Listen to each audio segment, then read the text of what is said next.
Hello, welcome back to the Limited Queue. We're gonna sign up for Con Swiss now, and we're only the third person in the queue, so it's gonna give me some time to finally talk about. Oh, actually, that's not what I want to start out with. Tonight, because last night I had a butt ton of fun. We're gonna do another drunk draft, so I'm gonna start drinking this bottle of wine, and I probably should be done with it by round two. So then we can switch over into. Oh, I gotta hold that up, huh? We can switch over into Sam Adams, and I have another bottle, but we'll see. Maybe I want to change it up. Well, tonight that we are drinking Charles Shaw. For those of you not familiar, this is also known as $3 Chuck. You can get it from Trader Joe's for usually $3, and we are drinking it from an Angry Orchard glass with raised 3D printing. It's actually pretty sweet. I'm actually really thrilled. I stole that from a bar in Brighton Beach, Brooklyn. So, yeah, while we wait for three more people to sign up. Oh, yeah, that tastes like $3 wine. Oh my God, this is gonna be a horrible idea. Yeah, ooh, yeah, we'll do some set. You know what? It's a '70s drunk draft. How you like me now? All right.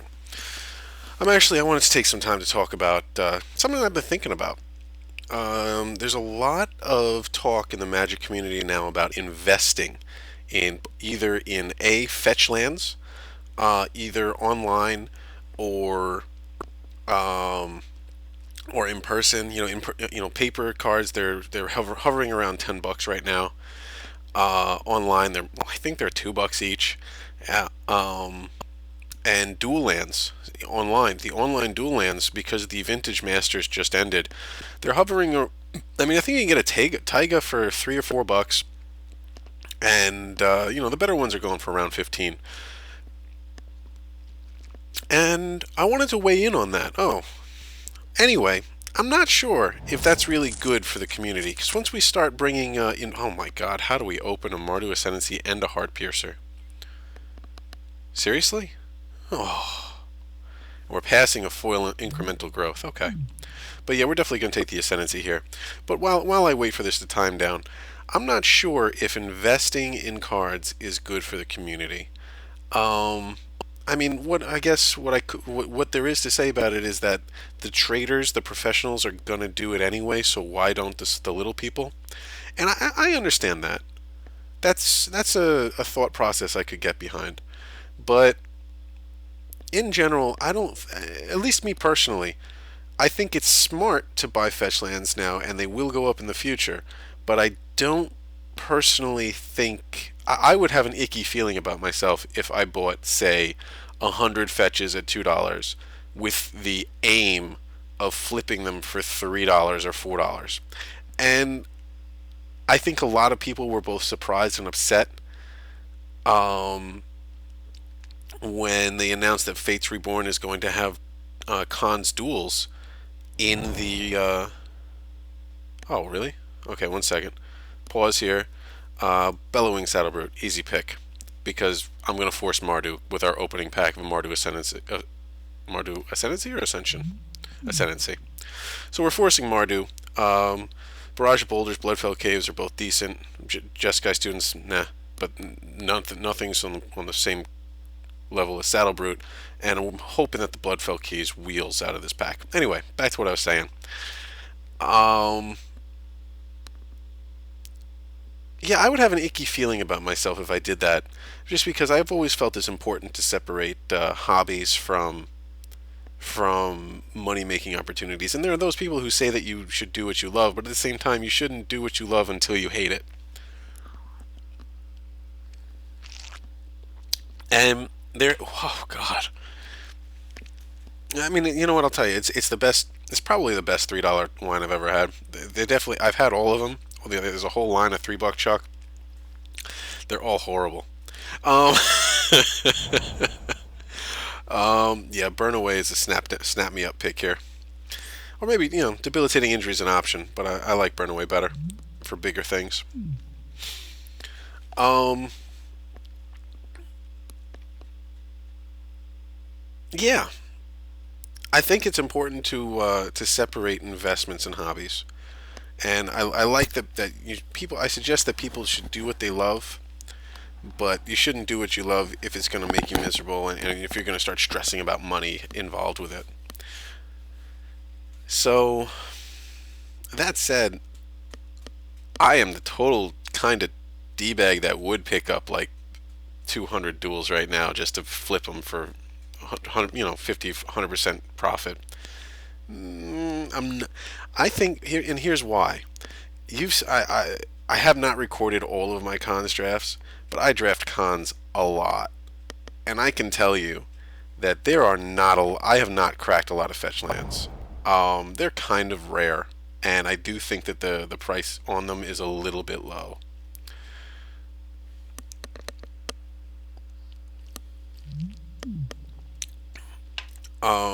Yeah, we're gonna go with the Warname Aspirin here over the Arrow Storm. The only reason for that is rarity. I think we're gonna see more Arrow Storms, and we're not gonna see another Aspirin. So we're gonna take the Aspirin here. Um, yeah, I am totally that kind of person. I might actually do it and then post about it and see how it goes. So I don't know. Um, that's what I have to say about that, I guess. And I did want to mention it because it's something that's currently happening in the Magic community, both in paper and online. Whenever we have big cards available, like the Lotus, the Moxes, and all this and all that, and then you see what they're doing in paper, they're blowing up in price essentially. Options here are Trumpet Blast, Valley Dasher, and that's about it. So we're going to take the Trumpet Blast. Um, Especially in the last 2 years, I think Lotus has gone up like $2,000. It used to be around 12 or 15, and now it's somewhere around three. Um, and then when you have the availability to start drafting with even online with those cards like Vintage Masters gave people, I can see where people get excited, but I can also see where there are people that are looking to take advantage of that, especially since the online world is oddly international, meaning that there's the fact that there are no boundaries, no physical boundaries. Excuse me while I make a pick here. Probably Bitter Revelations over right of the Serpent. Yeah. The fact that there are no, tax, I'm not going to say no taxes. That's not true. There are no boundaries to market entry. So you can have European traders and Asian traders, and there are people around the world that are looking to invest their money somehow in something non-traditional. So I get that investment drive,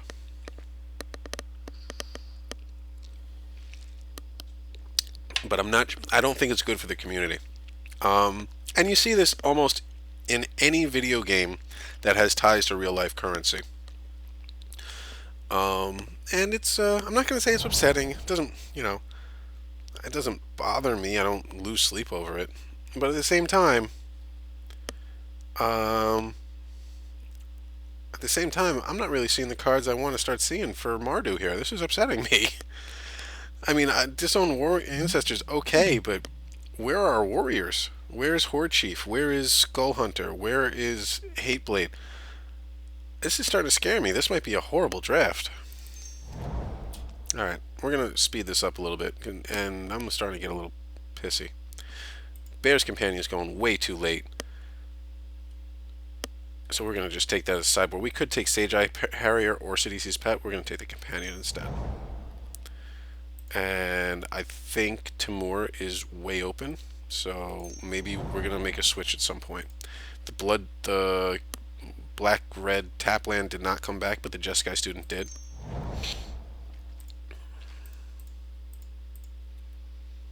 I've seen people run Ramparts. I don't like it. I don't think it has a place in Mardu at all. I've seen aggressive decks run Ramparts. But I understand it. I understand why, because it definitely holds down the block, Or yeah, I mean it gets rid of that one big creature that's screwing you over. In our last draft, I thought it was hilarious when somebody sideboarded in Cranial Archive against our what was it, Altar of the Brood? Yeah, I thought that was pretty funny. I guess we'll take the Siegecraft here. Yeah.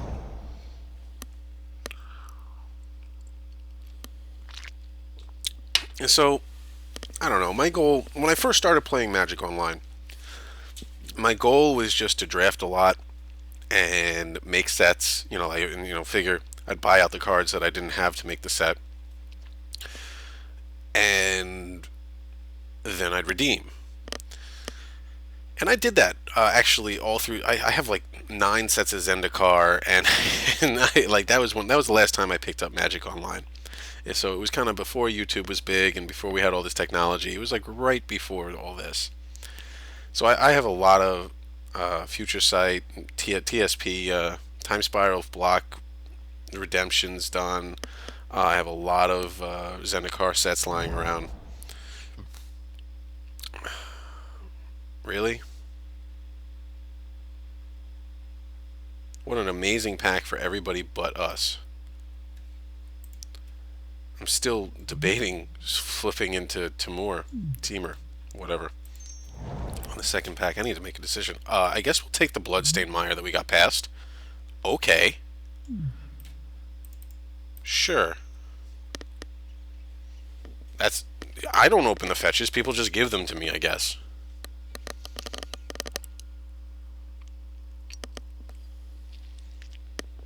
That was weird. I would expect that maybe in an 8-4 draft. This is actually going kind of bad for us. I'm not gonna lie. We have, we literally just first picked a Teamer card. That was pretty bad. Or a Teamer Sultai card. So I am starting to get concerned because we do need to make this happen. And I probably shouldn't have snap picked that Mire so quickly. Should have just left it up so we could stare at the cards because they're pretty looking. So I'm just about to do that. Hey, big pig. Take the Outpost here, I think. The other option is either Kill Shot or Hordling Outburst. We're gonna take the Outpost because I always have trouble with fixing. I never feel like I'm happy with the fixing that I end up with.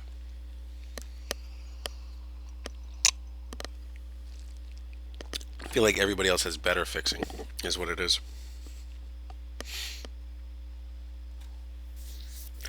I think that Swift Kick and the whole fight mechanic would be so much better with combat damage using the stack like it used to. I was actually disappointed when they made that change. I think that combat is more clunky without combat damage using the stack. What the hell?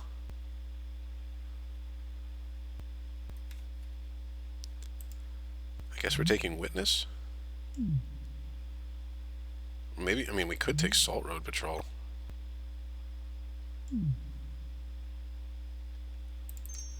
Salt Road it is. Mardu, Rough Rider, and Ponyback Brigade. Of course in the same... Oh, look, this is like everything we need. Rough Rider, Brigade, Throttle, and Fixing. Seriously? Why do you do this to me? Rough Rider, I guess. We're going to go with the Bring Low here. Canyon Lurkers would be alright. Rakshasa's Secret is like a 23rd card.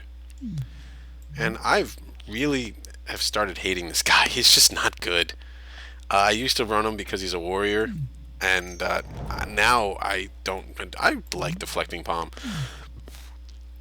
Now I'm very anti the Krumar.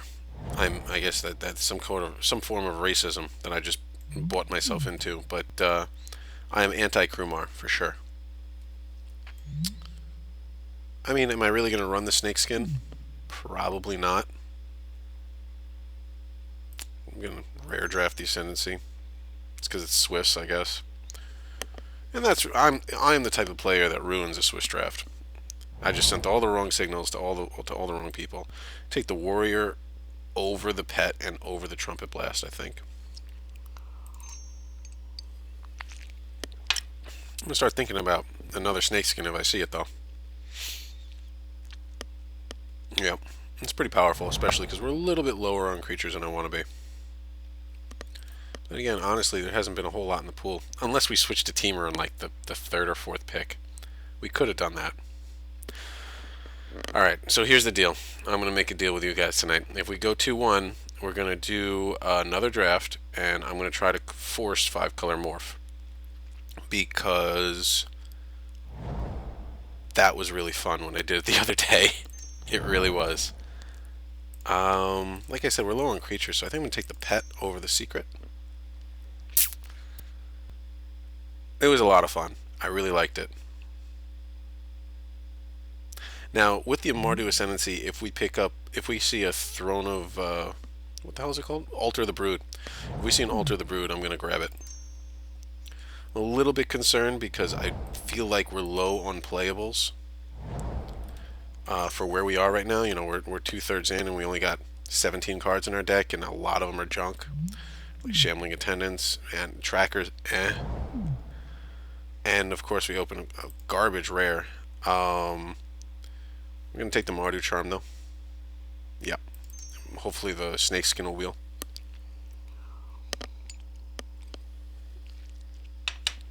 That was, you know, I'm sure the rest of the table all opened up Sorens and Sarkans, and we got crappy 1 black enchantment token removing thing. I could use a Battle Priest. I could use 1 or 2 Bondkins. We do have a minor Outlast theme going. We have Ancestor and Salt Road Patrol. A Feat of Resistance would be good. And that's really good for any... Oh, hey, look, there's the Battle Priest I was talking about. Passing up Debilitating Injury and Kill Shot and Bondkin. Oh, yeah, when I was talking about Bondkin that I wanted, I was talking about Aniac Bondkin. Okay, I'll take a Zergo. Whoa! All of a sudden, we are now in the right colors. What just happened? Did we just get handed like a 3rd pick pack 3 Zergo? What the hell was that?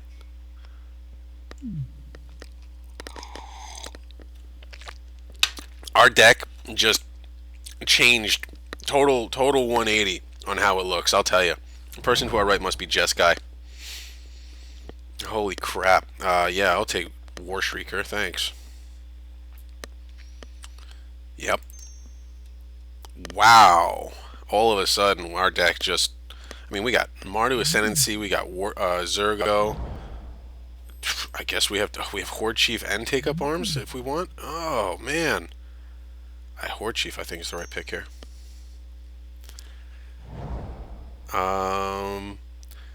I like Bring Low a lot, actually. I hear a lot of people bash it a little bit, and I gotta tell you, Trap Essence is my call for an investment. Like, if you want to invest in stuff, people are just talking about investing in fetch lands. Invest in Treasure Cruise and invest in Trap Essence. Those are going to go up. Because literally, okay, we'll take the Brigade here. Literally, Treasure Cruise is used in almost every format except, like, is it in Legacy? I'm not sure. But it's a big deal. Treasure Cruise is one of those things. It's going to be like one of those, 2 years from now, it's going to be $1 common. You could pick them up 100 for $1 right now. Our crap rare actually wheeled. Behemoth or Snakeskin? You know what? Snakeskin on Zergo would be really messed up.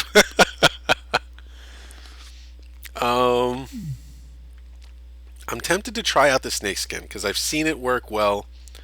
We have enough creatures-ish that we don't need the Behemoth. And Tormenting Voices. Let's try out the Snakeskin.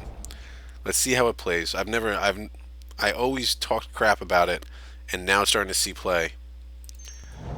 And I'm a little bit tempted to put it on Zergo or one of our flyers. That's what it is. A flyer could definitely take could definitely take it. A 3/5 flyer? Yeah, a 3/5 flyer is nothing to scoff at in this format at all.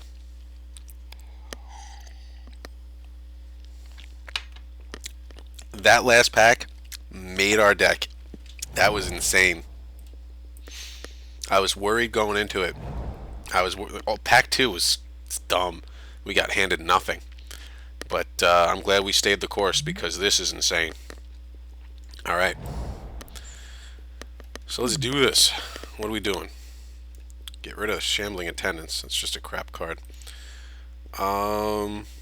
We need to make... I think we're going to run 17 lands unless our curve looks totally stupid. So we need to make 3 cuts.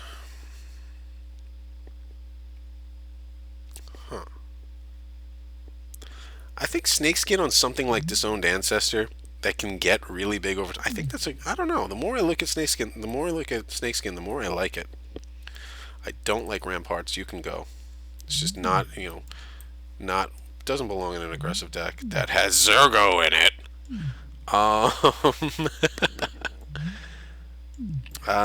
There's a lot of cards that I've always wanted to play with, but never really got a chance to in here. Like Rough Rider, I've always see it, but there's just always something a little bit better.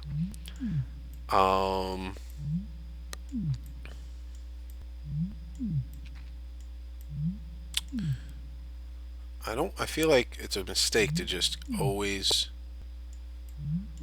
take creatures out. So I think we're going to ditch the Defiant Strike. Maybe. What is this?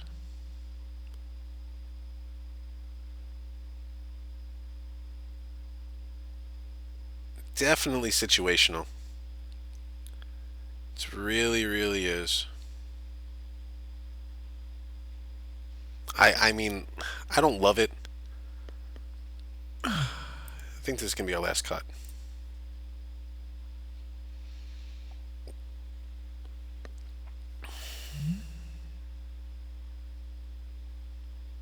It's kind of... if you play it on an Asban guide as it hits you, I don't think they gain life because the wording is prevent that damage. So because it never deals damage, they don't gain life off the lifelink. And then Deflecting Palm, it's not that the creature deals... The creature is not the source of damage. Deflecting Palm turns into the source of damage. Interesting. I'm tempted to run the card just to see if it works that way. I think it does. But I think that our deck is actually pretty good. Good enough to warrant us cutting Deflecting Palm and running Defiant Strike instead. Tracker is my next option, but I just don't want to go down to 13 creatures. That's my thing. Or I could also cut Revelation. Or Defiant Strike. But this is a cantrip. And I can just burn it out for no reason. I think we're going to cut Revelation and then go 18 lands, because I'm sick of getting land screwed in this format. I hate it. It bothers the hell out of me. But the only thing is that we have nothing to ditch lands to. So we didn't pick up... The Zergo actually works really well with Swift Kick, doesn't he? You can Swift Kick on your turn and he's indestructible. That's impressive. And whenever and then he gets a counter on it. Huh. Look at that. I'm tempted to bring in Swift Kick just because it works so well with Zergo. And if we brought in Swift Kick, then we ditch Defiant Strike. How does that look? That's stupid. Maybe we leave Defiant Strike because it's a cantrip anyway. Run 18 lands. Yeah, I like that. Let's do it. Add basics. We're going to run 18. I like to run 18 lands in a 41 card deck. 656. Hey, that's miserable. Sort by color. Only 5 black cards, and I don't think we need 5 black sources because we have Nomad Outpost and we have Bloodstained Mire. So we're actually going to cut 2 swamps. 1 swamp? Yeah, we're going to cut 1 swamp, add a black fetch, and a tri-land that has black. Oh no, sorry, there's 5 black creatures. 6, 7, 8. Alright, so maybe black is slightly more important than I thought it was. And for red we have a lot more, so we're not cutting any red. No, I think that's right, actually. I think that's the right move. The only card I'm kind of iffy about is the tracker here.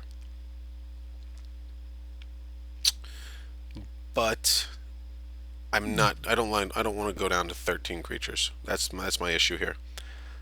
So I think he is the 14th creature. We could run maybe pet, but it's not. It's I don't know.